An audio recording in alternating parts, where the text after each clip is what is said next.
Olá a todos, bem-vindo de volta ao Bootcamp de AKS. Nessa continuação do vídeo, vamos falar um pouco mais sobre Docker, né? Docker, ele é um pré-requisito do curso, mas ele não necessariamente é o container. Containers e Docker são coisas diferentes. Então, é super importante você entender qual é a diferença entre o que é o Docker e o que é o container, como funcionam os containers e o que o Docker faz para ajudar nisso tudo. Tá? Então, vamos ver como que esses containers podem ser elaborados, como que o Docker ajudou na adoção dos containers no geral. Tá? Bom, o Docker ele é uma empresa, ela é uma empresa, né, que surgiu em 2013 e essa empresa, ela meio que, a gente estudou que tinham várias informações, tinham várias padronizações de containers no passado, então surgiu o Jail, surgiram outras no meio, porém cada uma tinha suas peculiaridades e cada uma rodava de uma forma específica. Então, a grande sacada da Docker foi que eles criaram um padrão, né? Eles começaram utilizando o LXC, que eram Linux Containers no início, né? Rodava só em Linux no início, que era um padrão antigo, já bem baseado no que rodava e tudo mais. Porém, no futuro, quando passou algum tempo, né, a Docker começou a criar outros ecossistemas, outras ferramentas ao redor de containers e também criou o que é chamado hoje de Docker Engine, né? E o Docker Engine é a padronização do runtime dos containers, a padronização do que faz um container rodar. Tá? Então, basicamente, o Docker Engine hoje ele gerencia toda a parte de distribuição, orquestração, volume, rede, a build das imagens que a gente vai ver no próximo passo, o containerd, né, que é o runtime do container em si. Ele é extensível, então você pode plugar coisas nele, ele tem uma CLI que pode interagir com ele, tem uma API que você pode interagir com ele também. Então, basicamente, o Docker ele veio para padronizar a forma como os containers eram rodados, né, como eles eram executados. Antes eles rodavam só em Linux, hoje você já tem Docker tanto para Linux, quanto para Windows, quanto para Mac.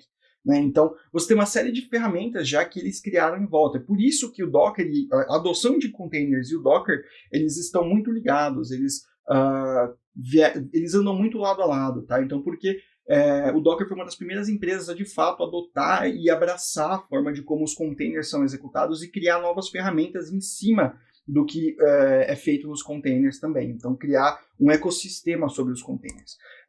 Lembra da imagem que eu mostrei para vocês no vídeo anterior? Então, com o Docker, isso acontece da mesma forma. A única diferença é que entre o sistema operacional e o Docker e as aplicações, você vai ter o Docker atuando como se fosse um hypervisor. Ele que vai interceptar as chamadas, ele que vai ver a questão de segurança, distribuição, volumes, rede. Se alguém tenta acessar um outro container que está numa rede, ele vai tentar pegar esse container através da rede interna e não vai tentar sair, entendeu? Então você tem toda uma rede interna dentro da sua própria máquina que vai conseguir fazer com que ele execute de forma simples, tá? Então o Docker ele veio para padronizar isso tudo. E aí quando você põe lado a lado, né, as grandes vantagens dos containers em relação às máquinas virtuais, você tem aquelas duas imagens que eu mostrei, só que você consegue ver muito mais as duas diferenças, né? Essas imagens estão todas no site da Docker, vocês conseguem ler um pouco da história e ver como funciona.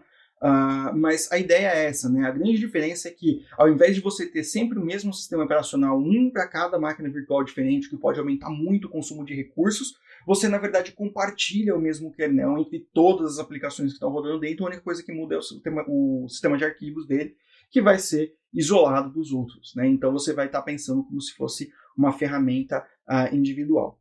Em 2015 também, né, uma das grandes contribuições para a Docker, né, uma das coisas mais legais que a Docker fez para transformar a adoção de containers em algo super mundial hoje, do jeito que é hoje, foi que eles doaram a implementação do runtime deles, que até no momento não tinha nome, depois foi chamado de RunC, para a Linux Foundation, né, para a CNCF. Então, o RunC, né, a especificação de containers, de como você cria um container, aberta, foi feita pela Docker inicialmente, e hoje ela é a base para que todas as outras... Existem outras ferramentas também que rodam containers, ela é a base para que outras ferramentas também rodam da mesma forma.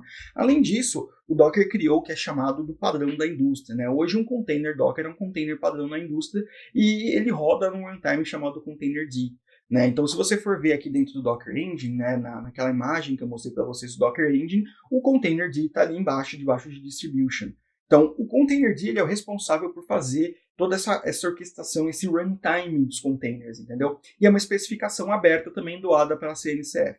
Então, além de sumarizando tudo que a gente viu aqui, né, além da Docker ser uma empresa que criou todo um ecossistema em volta de containers, ela também ajudou muito esse ecossistema a evoluir, criando novas ferramentas e criando um ecossistema em volta de tudo que os containers representam. Tá? A gente vai falar um pouco mais agora nos próximos vídeos sobre imagens, sobre container registries, e tudo isso vai ser relacionado com o Docker. Então, fiquem ligados aí para o próximo vídeo. Até mais.